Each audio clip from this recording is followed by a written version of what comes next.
विदुरानी की कुटिया में भगवान पधारे और आते ही कहते हैं कि काकी जी भूख लगी है, कुछ भोजन हो तो लाओ। लेकिन क्या लावे, केले के फल रखे थे वही पत्तल पर रख करके ले आई विदुरानी। भगवान कह रहे काकी बहुत जोर से भूख लगी है और दूर से चल के आया हूं, थक भी गया हूं, अब शरीर हिलता नहीं है, एक काम करो ना, आप ही अपने हाथ से खिला दो। और प्रसन्न हो गई विदुरानी कि मेरे हाथ से ठाकुर जी भोग लगाएंगे। प्रेम से केले का फल लिया, छीलती गई, लेकिन इतनी भाव विभोर हो रही है, याद नहीं है क्या कर रही हूं, जो गिरी निकल रही है वो फेंकती जा रही है और जो छिलका बचता है वो ठाकुर जी के मुख की ओर परोस देती है।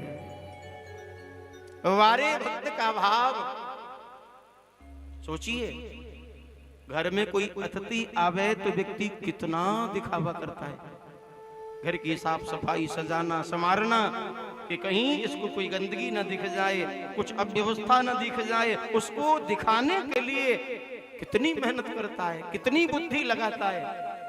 लेकिन आज विदुरानी के घर पर ब्रह्म आए हैं, नारायण आए हैं और ये भूल गई कि क्या करना है, केले का फल भी नहीं खिला पाई, छिलके खिला रही है। ऐसे भक्त में डूबी। लेकिन जब भक्त डूबता है ना तो एक सागर प्रकट हो जाता है। भक्त के प्रेम का सागर जब बनता है तो केवल भक्त नहीं डूबता, उस भक्ति की नाव में बैठने वाला, उस भक्त का खिवैया पार करने वाला वो केवट स्वरूप भगवान भी उस सागर में ऐसा गोता लगाता है कि आज भगवान भी भूल गए कि मैं छिलके खा रहा हूं, विदुरानी प्रेम से खिला रही है और भगवान छिलके पा रहे हैं, इन्हें भी पता नहीं चला, ये भी भूल गए। और गजब की बात, 2-4 छिलके ठाकुर जी ने नहीं खाए, खाते ही रहे, खाते ही रहे, 5, 10, 20, 25, 30, 35 प्रेम से पाते रहे। लेकिन भला हो विदुर जी का, विदुर जी कहीं से बाहर से आए और देखा कि भगवान छिलके खा रहे हैं, सो ही जोर से डांटा, बोले विदुरानी रुको, हटो, ये क्या कर रही हो देवी, भगवान आए और तुम छिलके खिला रही हो। कि इतने माही विदुर जी आए, विदुरानी पर बहुत रिसाए, नाराज हो गए, ये क्या कर रही है, कृष्ण आए और तू छिलके खिला रही है। अब विदुरानी को होश आया, बोले हो, बोले कृष्ण अरे तुमने मुझे बताया क्यों नहीं, मैं तुम्हें छिलके खिला रही हूं। वास्तव में भगवान को होश अब आया।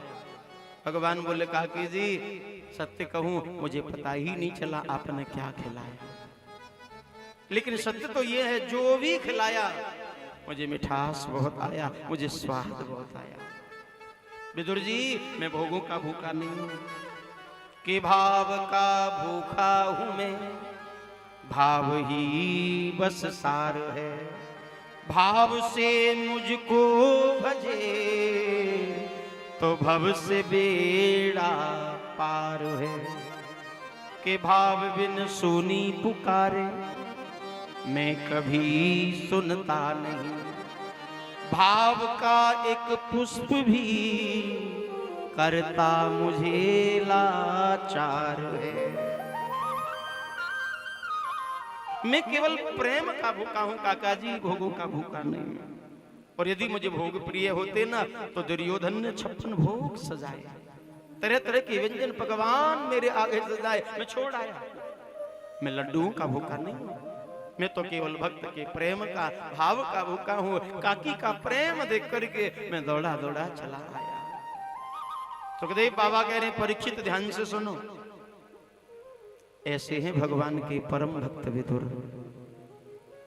जिनकी जाति बिरादरी भगवान ने नहीं देखी, जिनका भोग भी नहीं देखा, जो भाव से विदुरानी ने खिलाया, छिलके खिलाए और वही प्रभु ने पाले। इसलिए भगवान जाति बिरादरी भी नहीं देखते। और विदुर की तो जहां तक चर्चा की जाए कम है।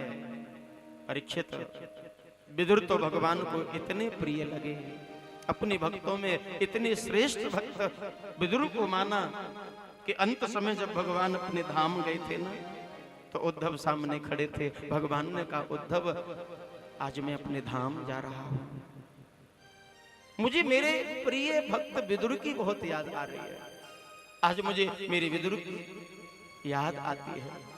एक काम करना, मैं जा रहा हूं, लेकिन मेरा विदुर तुम्हें जहां भी मिले, मेरी लीला, मेरी कथा उसे जरूर सुनाना, मेरा समाचार देना, और सुनो, बाद में उसे मैत्रेय मुनि के पास भेज देना। सत्संग करेगा तो उसका भी कल्याण हो जाएगा। भगवान चले गए अपने धाम परीक्षित। उसके बाद भगवान के कहने के अनुसार श्री उद्धव जी विदुर जी को ढूंढने के लिए निकले, और सरस्वती नदी के तट पर दोनों भक्तों का मिलन हुआ।